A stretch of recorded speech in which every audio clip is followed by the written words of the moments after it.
Okay, good evening. Can everyone hear me okay? Yes. All right. So good evening and welcome to the 2026 McGee Lecture series featuring Dr. Victor Deshawn Evans. So tonight's lecture is titled Seeing Ourselves, the Power of Authentic Representation in Media. My name is Angelique Davis, and I'm the director of Seattle University's African and African American Studies program and professor of political science, law, and also women, gender, and sexuality studies. I hold affiliate appointments in those departments. So the African and African American Studies program was founded by Professor of Philosophy Olufemi Taiwo and works primarily from the African American experience outwards to the African diaspora, and ultimately the source of all things African, the African continent. We focus on the importance of the intellectual and cultural history of the global African presence in world affairs. Many of our faculty are present as well this evening, so I'd like to recognize them. Would you please stand? So would our faculty in African American Studies stand?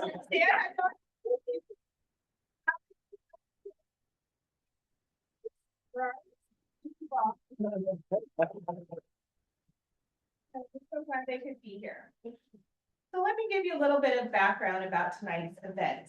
So tonight's lecture series is named after the late professor of law, Hank McGee, who supported the civil rights movement as a young lawyer and later as a professor. Before becoming the first Black professor of law at UCLA, and later at Seattle University Law School, Professor McGee was an attorney who came to the aid of the civil rights heroes during the Freedom Summer of 1965. He defended members of the Student Nonviolent Coordinating Committee, SNCC, who were arrested in Mississippi during the Freedom Summer for their efforts to help register African American voters. As part of Professor McGee's distinguished career, he served as director of the UCLA Center for Afro-American Studies in the 1970s. He came to UCLA during a very tumultuous time when there were only about 2 tenured, he said, African American professors at the university. Professor McGee is quoted as saying, quote, "When I got to UCLA, it was a given there would be a center, but it was a question of what form the center would take. Would it be for student support, academics, support for Black faculty, and just a range of stuff? And so eventually he said a master's degree and an interdepartmental program were agreed upon." According to Professor McGee, most of the faculty were not entirely receptive to the idea of studying African American history. He said, quote, "Almost all of the UCLA faculty thought that African Americans had no history. Most thought the study of African American history was a contradiction in terms.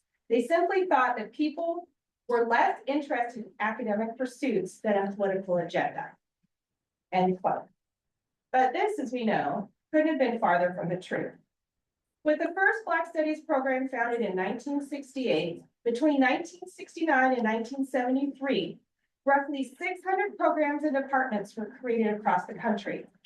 Currently, there are hundreds of Black Studies disciplines throughout the United States still that strive to discover the African roots of humanity, challenge the status quo, and to critique social policy. Through their courses, faculty are able to accomplish their goals through cultural grounding, academic excellence, and social responsibility. As one of the key influences in developing Black Studies, Professor McGee's work helped to set the trajectory of not only Black Studies, but Black scholarship and our presence in the academy. For example, he was one of the key influences on the formation of the Journal of Black Studies, a peer-reviewed academic journal published by Sage Publications that for over 50 years has been a leading source for dynamic, innovative, and creative research on the Black experience. For all of these reasons and more than we have time for this evening, in 2008, the African American Studies program, which was then called Global African Studies, created the Henry McGee Lecture Series, which features presentations on the African, African American, Afro-Caribbean, Latin American, and other African diasporic experiences by leading academics from Seattle University, other scholars across the United States, and around the globe. Professor McGee was a consistent and tireless supporter of our program, and we are eternally grateful for the foundation he laid for us to continue this work. As we celebrate Professor McGee tonight, it's also timely that we honor the passing of Reverend Jesse Jackson yesterday. Known as a pivotal civil rights leader, protege of Martin Luther King Jr., two-time presidential candidate, and founder of the Rainbow Push Coalition, he championed racial justice and the empowerment for people of color, the poor, and women through activism, political engagement, and bringing diverse groups together. Reverend Jesse Jackson and Professor McGee served in many respects as the conscience of our nation, always pushing us to do better, be better, and live up to our national potential and promise. Having had a chance to spend time with both of them, my heart can't help but ache and miss them for the loss of their wisdom and guidance, especially during times such as these. What brings me comfort and strength, I don't expect to tear up, is their bravery, hearing their encouragement to continue to speak truth to power, the reminder that our people continue to survive and thrive, despite living in a society that wasn't designed for our well-being and success. Their lessons and legacy continue to live on and guide us, and it is important we keep their memories alive through events such as these and continuously remind ourselves, as Reverend Jesse Jackson so famously said, to keep hope alive. So, I also want to make sure to recognize many of our distinguished guests this evening, and also take a moment to recognize the passing of our Vice President of Human Resources, Jerry Lowe, who recently and unexpectedly and tragically passed. First, I want to recognize Victoria Kill. If you could please stand for us so we can recognize you. Please stand.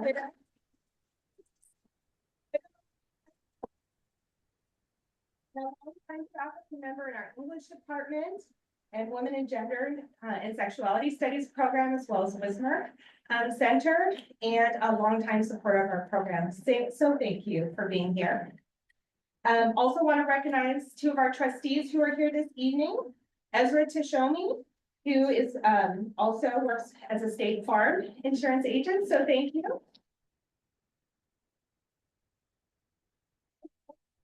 Trustee Melvin Flowers, who is retired corporate vice president for Microsoft.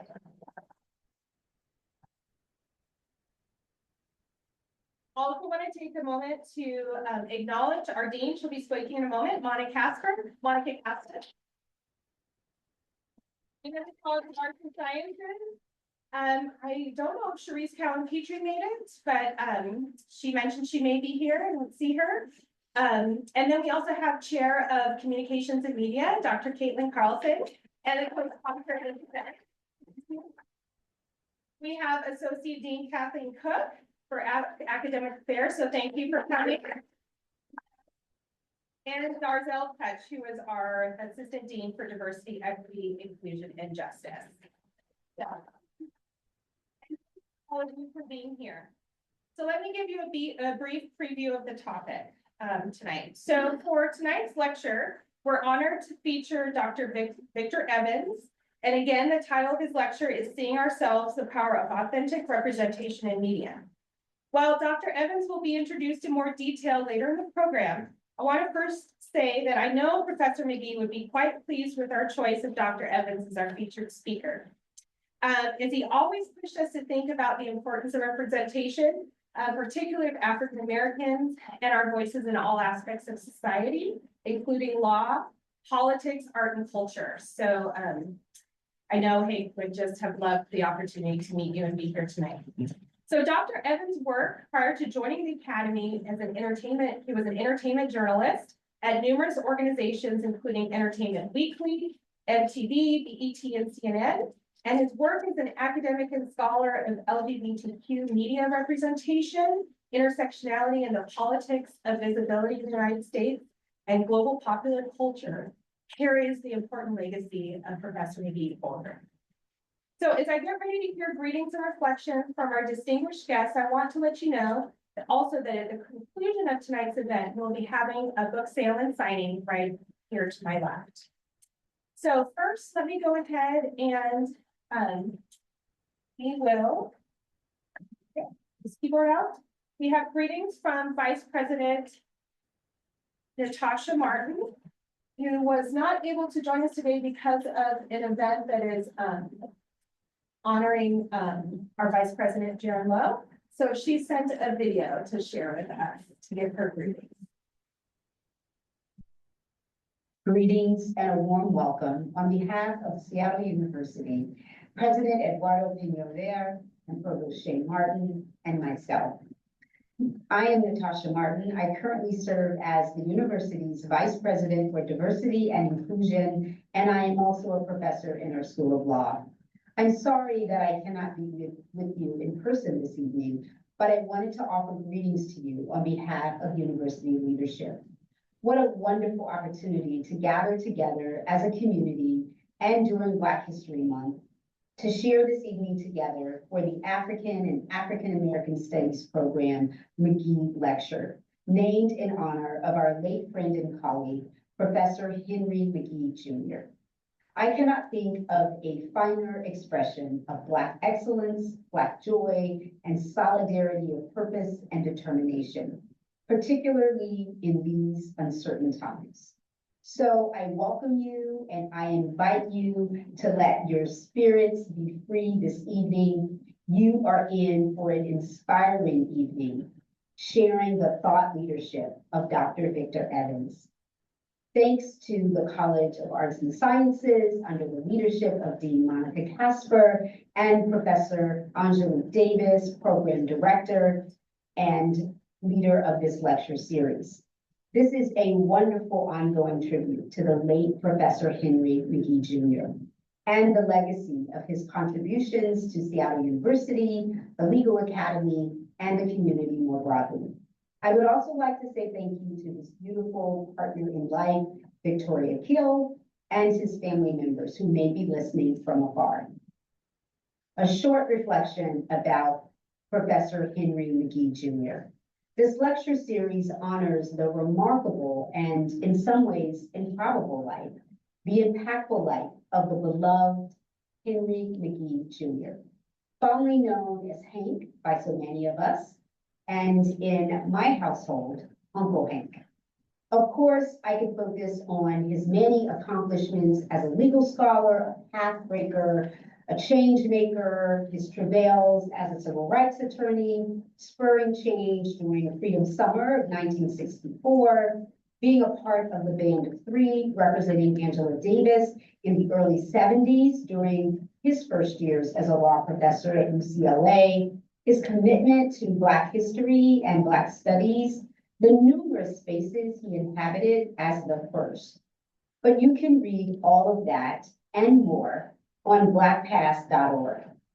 Professor McGee was a man of generosity, a powerful presence, a Renaissance spirit, who left an indelible imprint on the lives of many, including my own. He was a mentor and a dear friend, and now my inspiration, guide, and muse. I marveled at his quick mind, his growth mindset, always learning, always inquiring, always teaching. As the first Black woman on the tenure track law faculty here at Seattle University, and in a place that couldn't have been more different from where I moved from, it was thou to have Hank in the building. Someone who just got it, who understood my journey, not merely in theory, but by experience.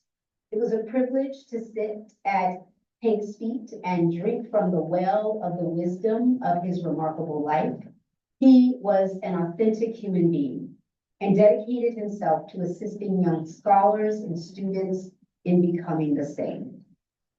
On a personal note, from the moment we arrived in Seattle, he and his beautiful wife, Victoria, embraced us, and they never stopped showing up. How best to encapsulate Professor Henry McGee Jr.'s legacy and impact in the legal academy, and in my life. There is a Latin term, sui generis. It's a classical Latin phrase that means of its own kind, or in a class by itself, therefore unique, one of a kind, meaning nothing else like it. However one states it, Professor Henry Hank McGee Jr. was absolutely sui generis, uniquely talented, uniquely quirky, and uniquely keen. In these precarious times we live in right now, I believe he would be offering an affirmation that the now late Reverend Jesse Jackson would often say: keep hope alive. May we all draw inspiration to keep moving forward for justice and truth by Henry McGee Jr.'s example. Thank you, and best wishes for a wonderful evening. Thank you. So now I would like to invite our Dean, Monica Casper, to join us and provide greetings and reflections as well.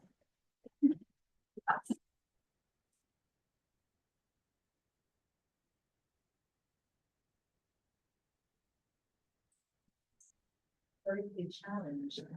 Actually, I'll just hold it. Can you all hear me? Good. Welcome tonight. Thank you all for being here. Thank you, Professor Davis, and also to Beacon Martin, who couldn't be with us in person for those beautiful reflections. I don't think I can top that, but I'll just share a few thoughts from my perspective as Dean of the College of Arts and Sciences. I think it's wonderful to see so many members of the campus community here tonight, and indeed from the broader Seattle community, and even beyond, since we're recording the event and sharing. So I suspect a lot of folks are tuning in. Thank you to the busy students. I see some of you here who took time away from your midterm studying. You won't regret being here. It's also really special to see faculty and staff from other departments, and not just from the program. I think that's one of the hallmarks of the college that I so appreciate, is the kind of communications we have with each other. I'm really honored that the College of Arts and Sciences can be part of hosting the McGee Lecture series each year, and to be able to honor the legacy of Professor Hank McGee, who sadly I never got to meet, but he sounds absolutely lovely, whose lasting influence at this university is evident in so many ways. Events like this are deeply meaningful. They reflect what we aspire to be as a college, as a university, and what we believe higher education should do in the world, especially now. We're living in a really tough time. And I think that the kinds of things that we can do as a college campus are so important, bringing people together to talk about things that matter. This lecture series is not simply a lecture series. It's a space for thoughtful engagement, for courageous conversation, and for examining the social forces that shape identity, opportunity, and belonging. It asks us to think critically, but also humanely, about whose stories are told, whose voices are centered, and how dialogue can be a force for justice and care. That mission aligns beautifully with the work of the college.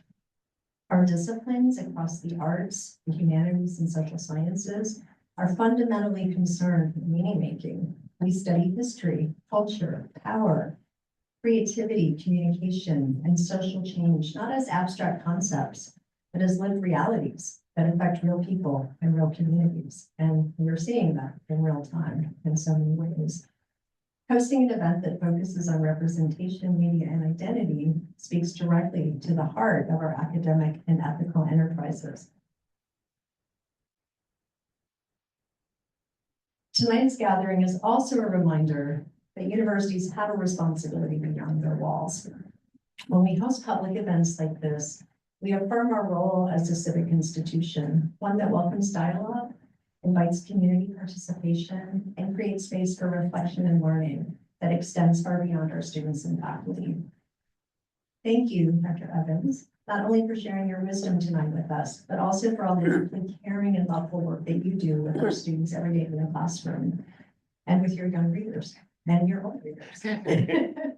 I'm the proud owner of now 2 copies of signed books from Victor. I'm very excited. You are training a generation of young journalists and communication experts in a world where we so deeply need ethical and responsible journalism and responsive journalism. And to say nothing of your scholarly work as well as your creative work. As an academic who also writes creative nonfiction, I know how much work it can be, but how meaningful it becomes. As we approach National Humanities Day on March 10th, mark your calendars, I'm reminded every day of the life-giving importance of the creative life of our community. I'm looking forward to digging into the Evans Sinclair Mysteries, even if I may not be the exact age demographic you were writing for. Never too old for a good young adult novel, right? Thank you for being here, all of you, and I look forward to you sharing your insights and creativity with us.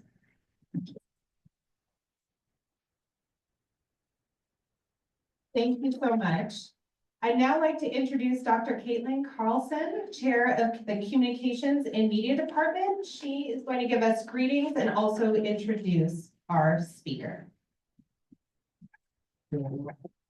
Thank you, everyone. I am the last talking head before we get to our featured speaker for this evening, so I will try to make it quick. It's such a pleasure for our department to be included in an evening like this. I also did not have the pleasure of meeting Professor McGee, but hearing Professor Davis and Vice President Martin talk about his character, his personality, his accomplishments, it does make sense why Dr. Evans was selected for this evening. I love that concept of sui generis. I don't know if I'm saying that, my Latin's not great, but I remember Vice President Martin said, you know, somebody who is uniquely human, uniquely quirky, uniquely themselves, and I can't think of a better way to describe Dr. Evans. So Dr. Evans is a scholar of media studies, and his work focuses largely on representation of race, gender, sexuality, and class in mass communication and in popular culture.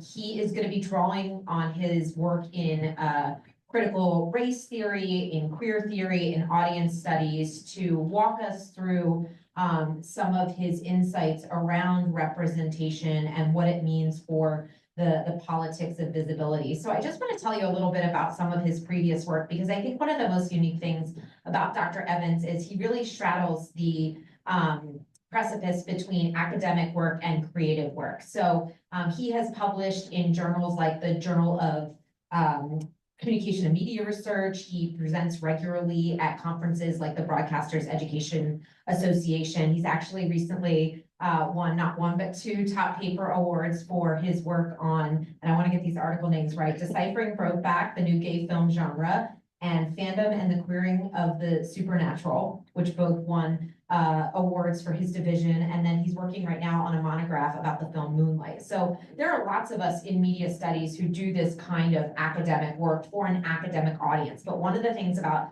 Dr. Evans is he actually, I don't think of a better way to say it, but he practices what he preaches. He does creative work that fills the void that his research identifies. And so you can see, actually, I don't know how well you can see them, but you can see the books up here. He is the author of not one, but 2 book series about that feature Black LGBTQ voices as the center, as the main characters. So the first, and I think he's going to talk primarily about the Evans Sinclair series tonight, but this is a middle grades book that features the adventures of a nerdy African-American boy who's learning to accept himself while he's navigating romantic and family relationships. He actually earned a 2022 Sunny Award for this work. The second novel in the series is out now, and then the third one, I believe, will come out this fall. He is also the author of another trilogy. If you're wondering when he sleeps, he doesn't, so you know. But he is author of another series. It's a space opera trilogy that features an African-American LGBTQ character as its lead. And these novels, along with his short stories, his documentary work, really show his emergence as both an author and a scholar who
can catch him there wrangling his chickens, goats, pigs, and peacock, with his husband Tax. So, I often like to think of Dr. Evans as the very definition of a Renaissance man. He is an onion that when you start peeling back the layers, the ones beneath them are just better and better. And so, it's my pleasure tonight to introduce Dr. Evans and, his lecture this evening. So thank you.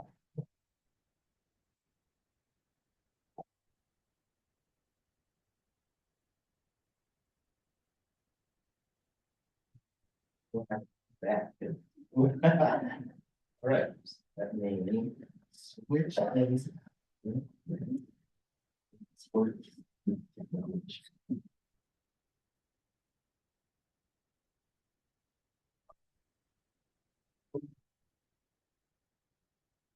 It's there. I love it when it actually works.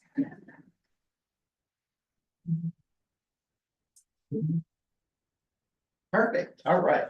Okay, so welcome everyone. Good evening. Thank you all for being here. This is such a joy for me to talk about this. Those people who know me know I can talk about representation forever. So I'm so grateful to College of Arts and Sciences, Dean Casper, Communication Department, and of course, the African and African American Studies Program, and Program Director Angela Davis for even inviting me to do this speech, because representation is something very near and dear to me. And I'm one of the people that unfortunately did not get to meet Professor McGee either, but I will say, I was looking up his work and I did see that he graduated from Northwestern, which I knew from the last meeting, but I did not know it was Medill. And I'm a Medill graduate. And so I'm like, oh my God, like I already know we would have been kindred spirits. So I'm so humbled to be here as a tribute to him tonight.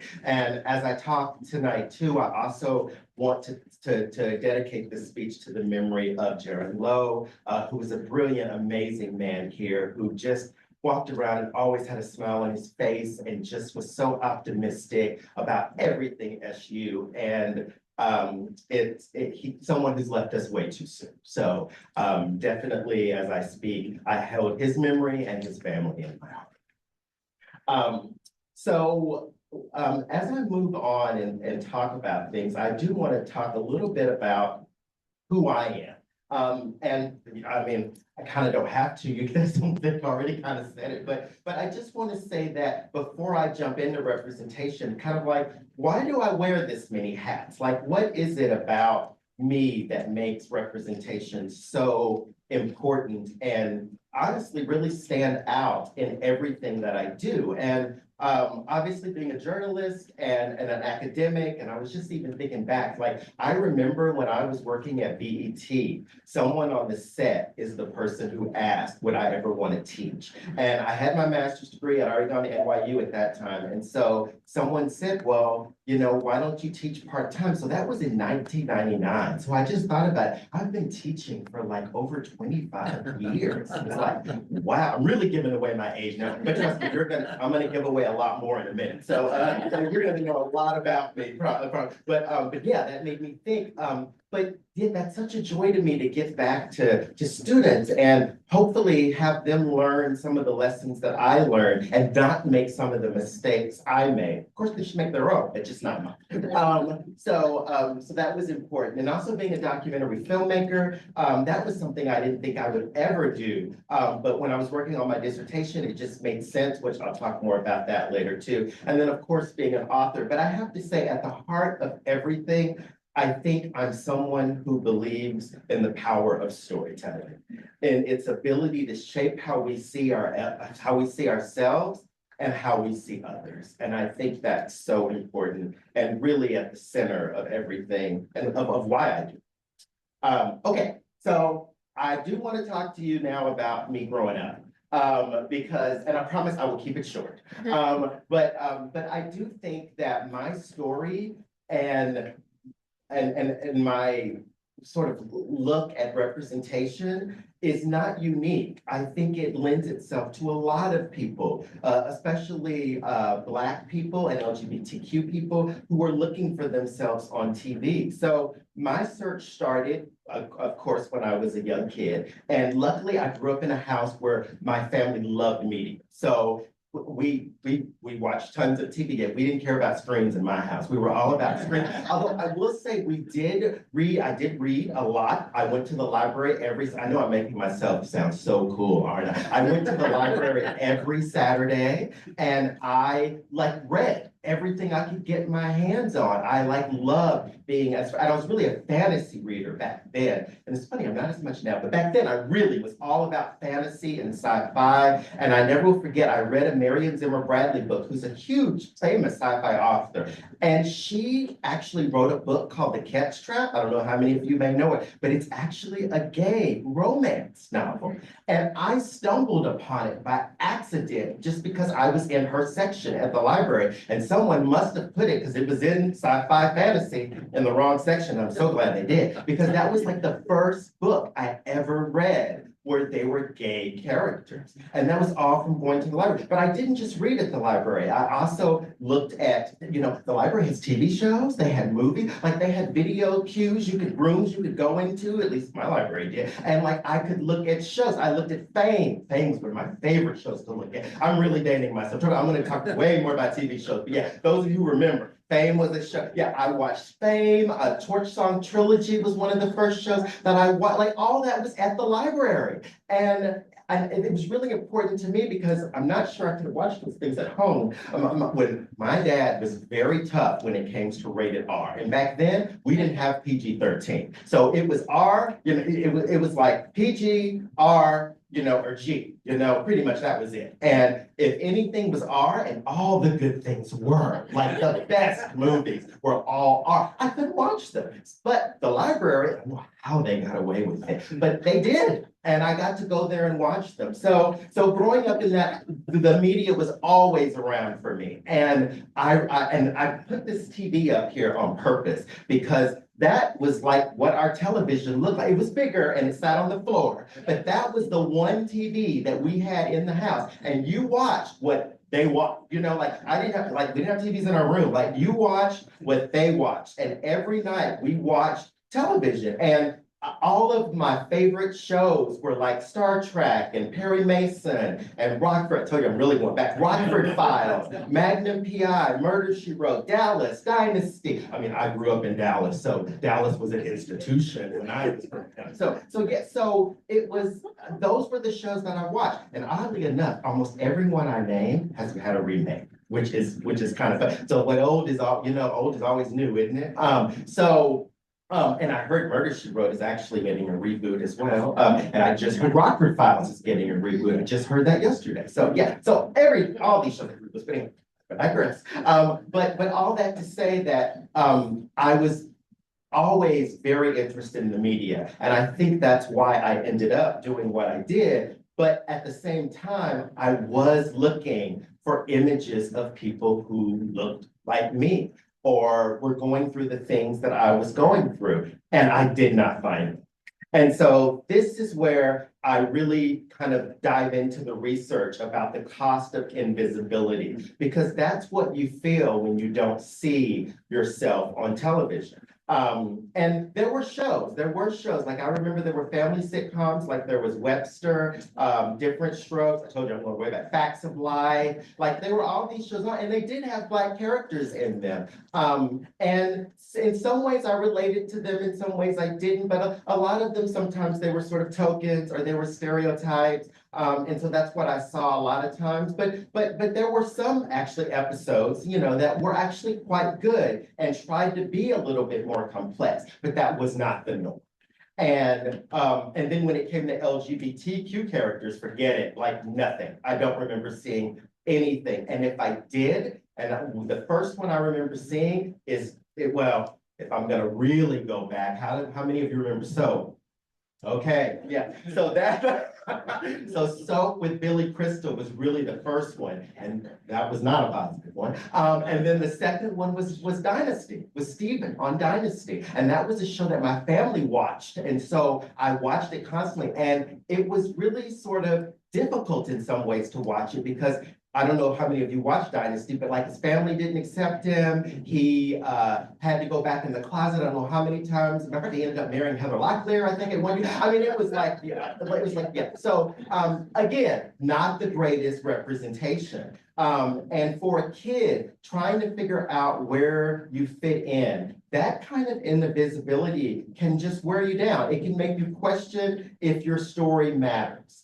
And that is why I feel like I do what I do today, because I think representation, it matters. For me, it's not just about being visible, it's about belonging. And that, I think, is what you lose when you don't have that type of representation. So I searched for all of that. And I watched everything, Good Times, Sanford and Son, The Jeffersons. And I won't say they were bad representations, but they weren't my family. So guess what show came out that I finally felt like was my family? Yes, Cosby Show, yes. So finally, I felt like there was a family out there that looked like mine. And they were, a middle class, professionally, educated family. They had all their kids running around trying to figure things out. They sat around and laughed at the dinner table. Like, I loved that they were doing the things that I did with my family. And I do know there were Family Ties, there were Growing Pains, there were all these other shows too, but they didn't look like mine. The Cosby Show looked like my family. And particularly being one of the only few Black families, or I grew up in Fort Worth, Texas, we were the only Black family, only cul-de-sac. And it seems strange that they would go around calling us the Cosbys, and being compared to a fictional family. We can unpack that later. But it also meant that for them, they were seeing an example on screen that felt familiar and respectable and real to them as well. And I do think there's something to be said for that also. And they weren't perfect. That's one thing I loved about the Cosby Show. They weren't perfect. They were flawed and had issues just like any other family. And just one thing I always like to share about the Cosby Show is that it was so popular and widely received by such a large audience that I remember the night they were airing the finale, my school, I was at Northwestern at the time, they canceled classes because they knew that no one was going to come because everybody was going to watch the finale of the Cosby Show. That's just how huge that show was. But even with the Cosby Show, there was still one identity that I was craving that I did not see, and that was the queer identity. And of course, like I just said, I looked everywhere for it, and what I did see usually were definitely not young people. They were usually older, and again, usually white, male characters, which, but most of the time pretty wealthy or privileged. And it just wasn't something that I could identify with until another show came out. Anyone can guess what that show is? This was a little known show that had only lasted one season on ABC, so a lot of people don't get it. But it was the show that I finally felt like I had been singing. And it was called My So-Called Life. And it was a show with Claire Danes, Homeland, Claire Danes. And she was a teenager. And it only lasted one season. I really think it was before its time, honestly. But it was finally this character named Ricky Vasquez. And he was this young, gay Latino character. He was sensitive, vibrant, and he was just human in all the ways. And he was finally seen.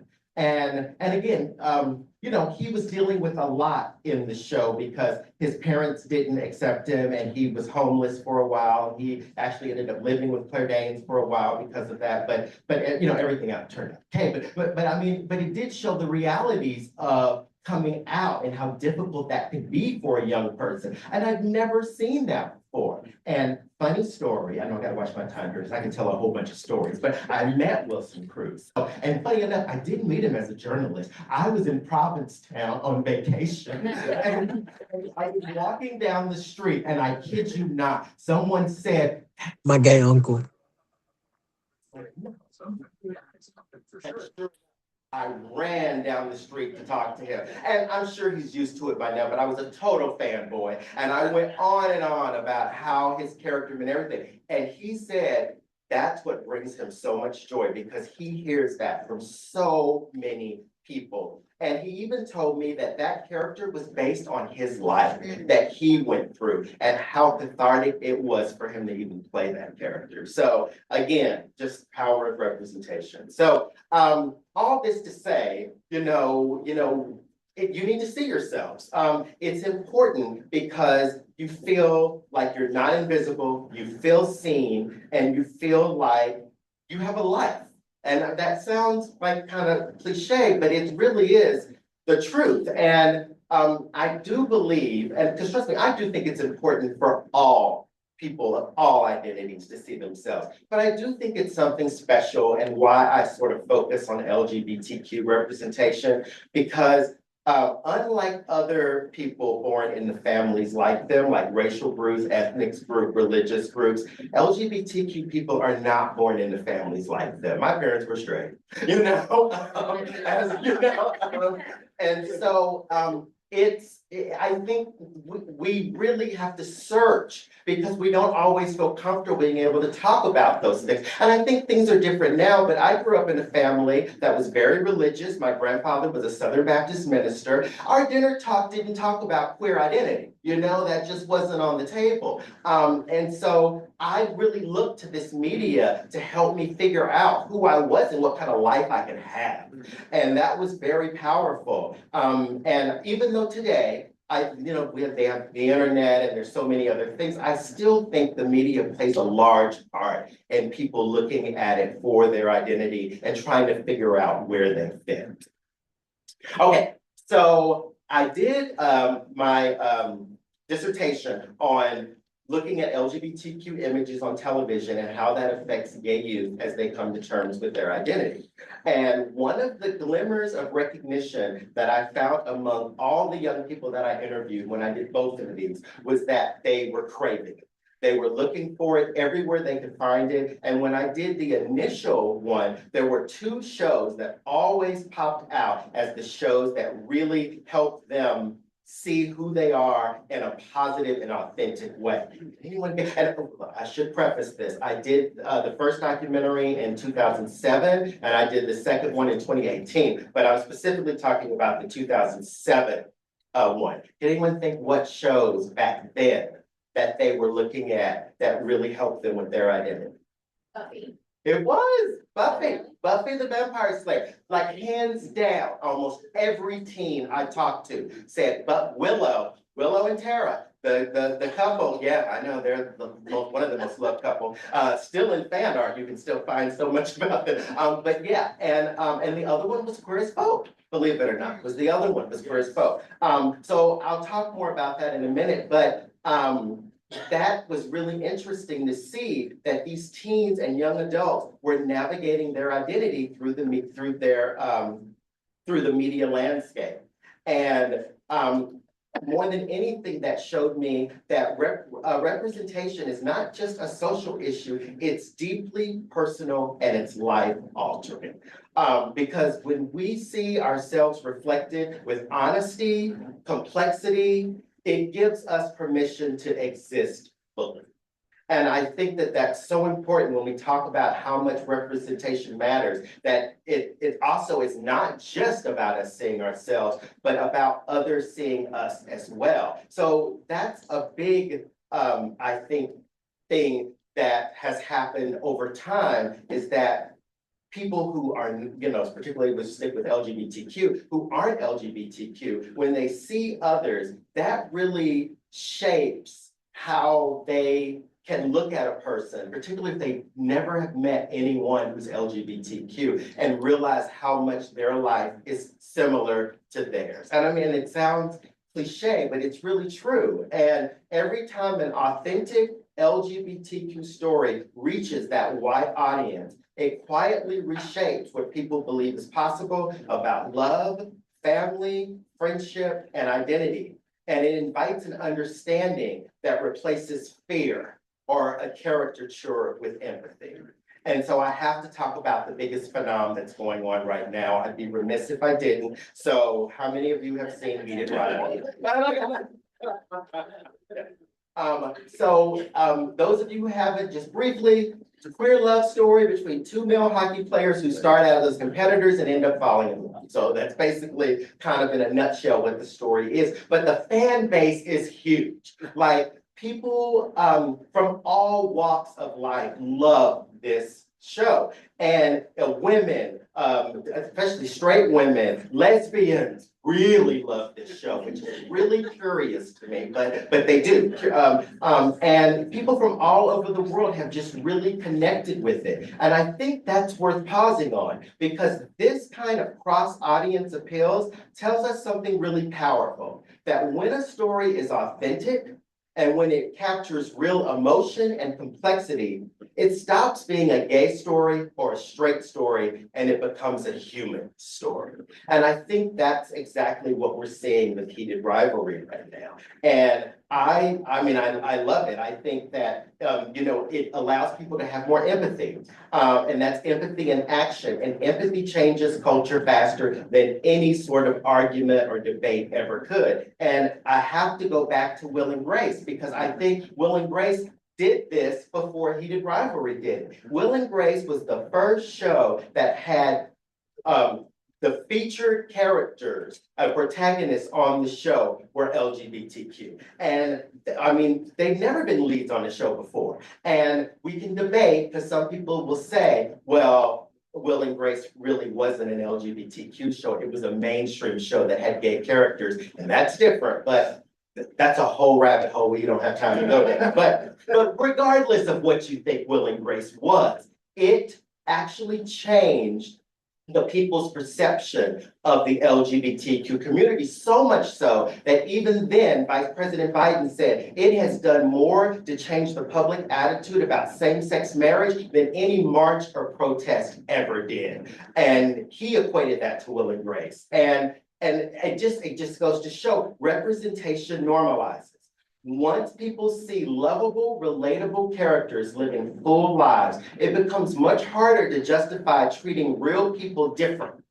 And I think that's what we're seeing with Heated Rivalry today. And it's continuing that legacy of being authentic, of having more diversity and having that broader reach. And audience just aren't tolerating these stories anymore. They're celebrating them. They're debating them, they're rewatching them over and over. I know I've watched Heated Rivalry 12 times, and we'll probably watch it again. Yeah, that's what's so important, and they're sharing them with their friends. That's the kind of engagement that shows how hungry people are for the full spectrum of the human experience.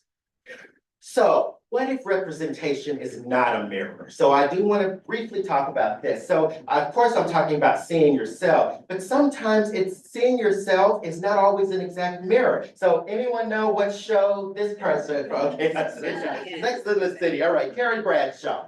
Okay. I don't know if you can tell by looking at me, but I'm not a white 30-something woman living in Manhattan, okay? But I loved Carrie Bradshaw. Now, mind you, I look back at some of the things now, and some things didn't age well. But at the time, in the 90s, when this was out, like, she was everything that she lived in New York, I lived in New York. She was a writer, I was a writer. She was looking for love, I was looking for love. I mean, like, she was ambitious, she was all the things that I was. So sometimes it's not that it's the mirror that you're looking for. You're looking for characters that are authentic and are dealing with everyday life dreams. And that's what she was. She was flawed. She was definitely imperfect, but she was out there and she was being her authentic self. So sometimes I do think representation doesn't need to be an exact mirror. And I think that is what we're seeing with Heated Rivalry. Because yes, it's a queer love story between two men, but it pulls in such a wide audience because it's about connection and passion and trying to figure out the difference between what the world expects of you and who you truly are, which is a question we all grapple with, right? And I think a lot of marginalized people particularly deal with that, but now other groups are starting to see themselves in those characters as well. And they're feeling that it's unexpectedly familiar. And I think that is really the importance of it also. All right. But there are some double standards out there. There are some people out there who are not happy about heated rivalry. There's a whole section of TikTok that talks about how, you know what, I just can't identify with two men in a love story. And, you know, that's just not something that, you know, that I can personally relate to. And I think that's really revealing when people say that, because to me, that sort of says that you're used to being the default, right? You're used to being the center of the story. And you can't fathom that someone else could be that center of the story and you be able to feel something for that person. And I think that says a lot about people who can't step out of their comfort zones, because I think representation in some ways is a discomfort. And in order for you to understand others, you do have to step out of your comfort zone to be able to do that. And another thing I'll say about it too is that I'm sure you've all heard that it's a little racy, right? It's a little steamy.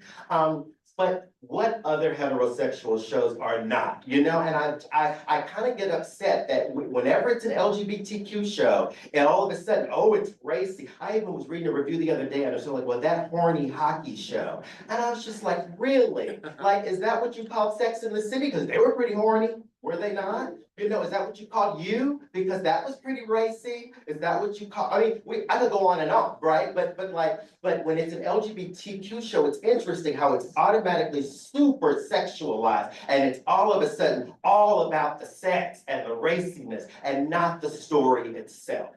And that's, as you can tell, that's a huge pet peeve of mine. And so, and that's something that I always try to call people on, because that's not what the show is about, trust me. I mean, yes, is it steamy? Of course, but that's not the heart of what the show is. And there's so many other shows that are steamy. And we can even look back at Queer as Folk. Queer as Folk got the same time. And now looking back at Queer as Folk is so tame compared to what, I mean, so tame, right? But it was still like, oh my God, racy. It was because it was two women or two men. And I think we need to call ourselves out on those double standards and call others out on them as well.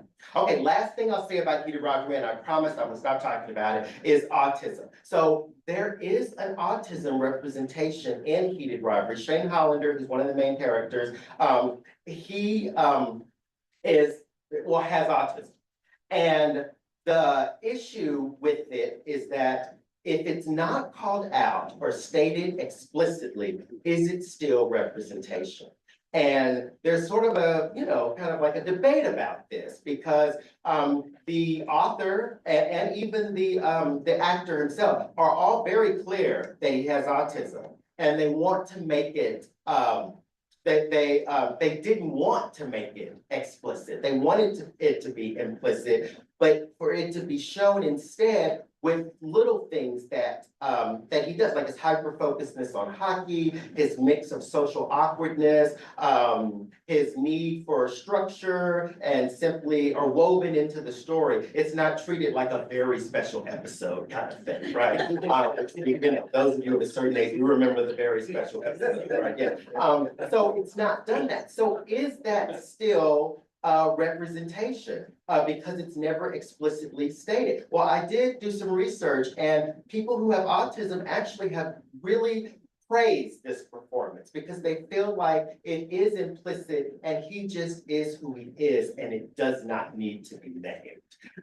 And so I do think that's a part of representation we need to think about as well, because I will say, personally, I do get a little upset sometimes when I'm watching an LGBTQ character who obviously has the behaviors, right? And then all of a sudden it's never mentioned or said, and it's just like, and part of me is like, okay, well, maybe they don't have to. But then you find out later they weren't queer at all, right? And then we get into queer baiting, right? And so I do think that there's some issues and some things about that, but I do like the fact that they're able to do, at least in this representation, to do it in a way that still resonated with people who were looking for that type of identity. And it wasn't like we normally see, like The Good Doctor, where the behaviors are so explicit. Which I think makes a difference. Okay, I promise, I'll stop talking about heated rivalry now, though I can go on and on. So my story, my world. So, as I wrap up this conversation, I just want to say that all of this research that I do, they just aren't ideas that just live in my research or criticism. They actually live in my storytelling. And so that's why I guess I feel the compulsion to write these books, because I think about myself as a 13, 14-year-old kid. And mind you, I was reading other books. You know, my favorite book was The Cat Ate My Gym Suit, Paula Danzig. I don't know if you guys remember that, but like, you know, again, awkward, usually it's like awkward teenage girl type books, right? Because there weren't any other books that really related to who I was. And that's why I wanted to do the Evans Sinclair Mystery. I wanted a book out there that a queer Black boy could relate to and see himself in it. And I thought, what better way to do that than a boy who solves crimes with his grandmother? And yeah, and I will admit, Murder, She Wrote did influence me, I'm not gonna lie. So did Encyclopedia Brown, which was also one of my favorites. So that's why my books are always the case of, because Encyclopedia Brown was always the case of this, the case of. So, and Scooby-Doo. Scooby-Doo was a big one for me too. So he has a Scooby gang in the book who he solves his crimes with. So yeah, so that was huge. And then even with the sci-fi, so my sci-fi, I did have a co-writer, right, with me. And so she took characters and I took characters, but we started out saying we wanted to pick characters that are marginalized, that were voices we don't normally see. So I picked an albino Black pansexual man. And he is a crook, but a lovable one. He's a lovable one. But yeah, he is a crook. But at the end of the day, he does the right thing, you know. And so, and it is a space opera. You gotta have some drama. I mean, you know. But her character was a full figure woman who is green. It's really a fun romp. And she and then another character of hers, neurodivergent. So we wanted to play up on that. And again, they're kind of like a Scooby Gang. They get thrown together and they go on these missions and they get themselves into trouble after trouble, which is why it ended up being a trilogy. But I just felt like for once it's nice to have characters who we don't normally see centered as the heroes. And that was a big part of why I did both of those books. All right, so closing reflection. So one thing I want to say is I don't believe that this work belongs only to writers, filmmakers, or academics. I think every one of us in whatever spaces we occupy, whether that be a classroom, a boardroom, a living room, we have the power to tell and elevate stories that stretch our empathy instead of shrinking it. So my hope is that as you leave here today, even though I've talked about so many old shows, hopefully you can, but besides that, is that you think about these worlds that you're creating too, and ask yourself, whose stories am I centering?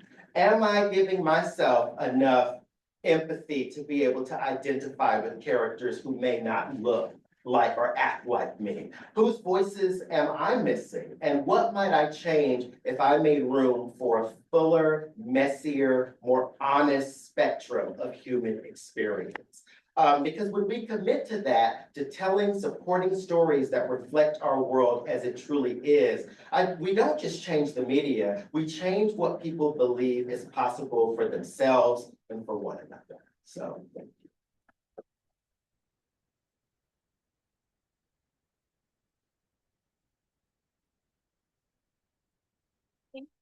So much.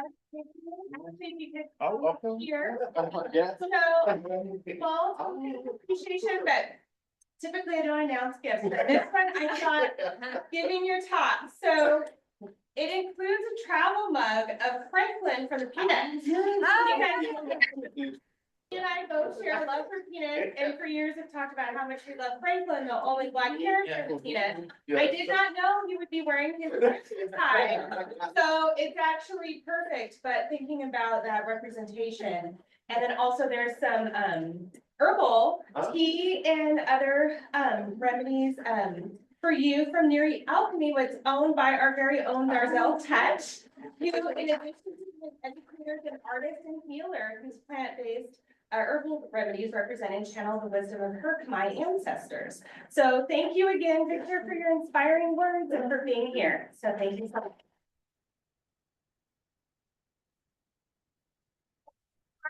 Closing. So I want to extend a heartfelt thank you to all of you who came this evening. There are so many demands on our time and attention right now, and so we're grateful that you chose to spend this evening with us in honor of the legacy of the late Hank McGee. I also want to thank all of our staff who helped to make this event possible. Naomi Rosenberg isn't able to be here today, but she's the administrative assistant for African and African American Studies, and she made sure all the details are just right. I also want to thank Heather Reese, who is the project manager for the College of Arts and Sciences Dean's Office, and honestly, the one who keeps the entire college running. So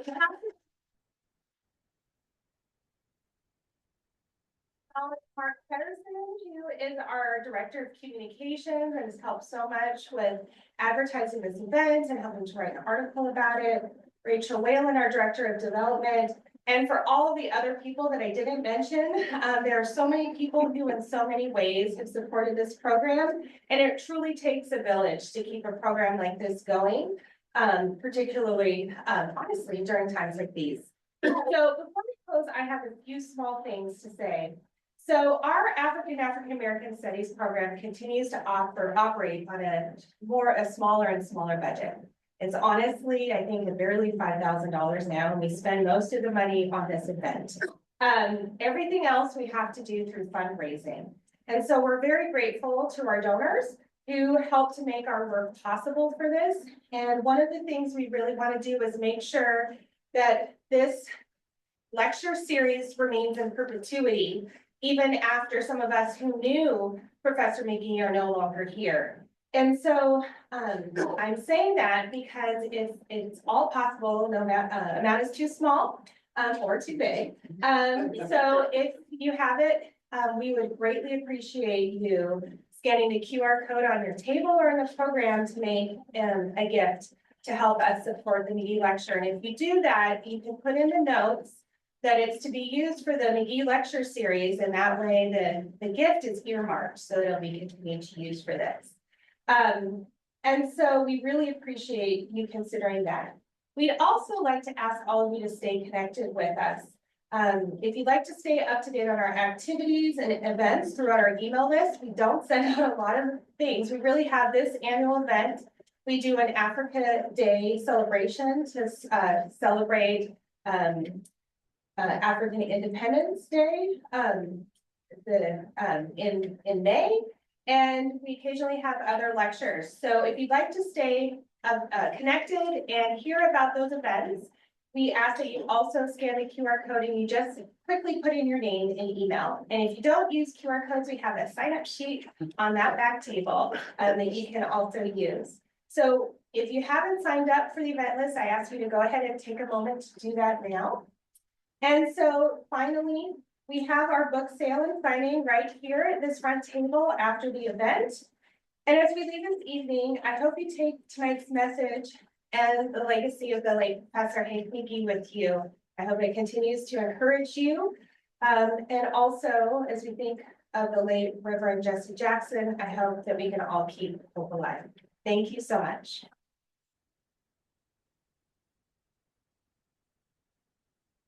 Event is adjourned.